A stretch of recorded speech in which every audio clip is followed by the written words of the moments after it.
ఇకపై phone pay లో ఎటువంటి పిన్ ఎంటర్ చేయాల్సిన అవసరం లేకుండా ఫింగర్ ప్రింట్ ద్వారా డబ్బులు కొట్టవచ్చు. ఎలాగో తెలుసుకుందాం రండి. మీ మొబైల్ లో ఫోన్ పే యాప్ అనేది ఓపెన్ చేయండి. ఫోన్ పే యాప్ అనేది ఓపెన్ చేసిన తర్వాత ప్రొఫైల్ మీద క్లిక్ చేయండి. మేనేజ్ పేమెంట్స్ మీద క్లిక్ చేయండి. మేనేజ్ పేమెంట్స్ మీద క్లిక్ చేసిన తర్వాత మీకు కింద మీకు మోర్ ఆప్షన్స్ కింద మీకు బయోమెట్రిక్ పే ఆప్షన్ అయితే ఉంటుంది. ఇక్కడ మీకు ఒకవేళ బయోమెట్రిక్ పే ఆప్షన్ కానీ ఒకవేళ మీకు రాకుంటే మీ మొబైల్ లో ప్లే స్టోర్ అనేది ఓపెన్ చేయండి. ఫోన్ పే అనేది టైప్ చేసి సెర్చ్ చేయండి. సెర్చ్ చేయగానే మీకు ఫోన్ పే యాప్ అనేది వస్తుంది. ఇక్కడ ఫోన్ పే యాప్ అనేది అప్డేట్ అయితే ఉంటుంది. జస్ట్ ఇక్కడ అప్డేట్ మీద క్లిక్ చేసి మీరు ఫోన్ పే యాప్ అనేది అప్డేట్ చేసుకోండి. మళ్ళీ మీరు ఫోన్ పే యాప్ అనేది ఓపెన్ చేసిన తర్వాత మోర్ ఆప్షన్స్ కింద మీకు బయోమెట్రిక్ పే ఆప్షన్ అయితే వస్తుంది. జస్ట్ మీరు బయోమెట్రిక్ పే ఆప్షన్ మీద క్లిక్ చేయండి. జస్ట్ ఆప్షన్ మీద క్లిక్ చేయండి. సెట్ బయోమెట్రిక్ పేమెంట్స్ అని వచ్చి కింద మీ బ్యాంక్ అకౌంట్స్ అయితే వస్తాయి. ఇక్కడ మీ యొక్క బ్యాంక్ అకౌంట్ దగ్గర మీకు యాక్టివేట్ అనే ఆప్షన్ అయితే ఉంటుంది. జస్ట్ మీరు యాక్టివేట్ మీద క్లిక్ చేయండి. యాక్టివేట్ అగ్రి అండ్ యాక్టివేట్ మీద క్లిక్ చేయండి. మీ యొక్క బ్యాంక్ అకౌంట్ సంబంధించి యూపీఐ పిన్ అయితే ఎంటర్ చేయండి. నెక్స్ట్ మీద క్లిక్ చేయండి. నెక్స్ట్ మీద క్లిక్ చేసిన తర్వాత మీ యొక్క మొబైల్ కి సంబంధించి ఫింగర్ ప్రింట్ సెన్సార్ దగ్గర మీ యొక్క ఫింగర్ ప్రింట్ అనేది పెట్టండి.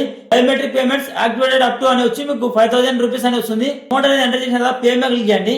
ఫింగర్ ప్రింట్ సెన్సార్ దగ్గర మీ యొక్క ఫింగర్ ప్రింట్ అనేది పెట్టండి. పెట్టిన తర్వాత ఆటోమేటిక్ గా మీకు పేమెంట్ అనేది సక్సెస్ఫుల్ గా సెండ్ అయితే అవుతుంది. ప్రజెంట్ అయితే ఈ ఫీచర్ అయితే కేవలం 5000 వరకు చేసే ట్రాన్సాక్షన్ మాత్రమే ఈ ఫీచర్ తీసుకొచ్చారు. ఇది ఫ్రెండ్స్ వాళ్ళ వీడియో అయితే లైక్ చేయండి. ఈ ఫీచర్ అనేది ఎలా ఉందో తప్పకుండా కామెంట్స్ లో కామెంట్ చేయండి. అదేవిధంగా మాడిని ఫాలో చేయకుంటే తప్పకుండా మాడిని ఫాలో చేసి రీల్ అయితే తప్పకుండా మీ ఫ్రెండ్స్ కి షేర్ చేయండి.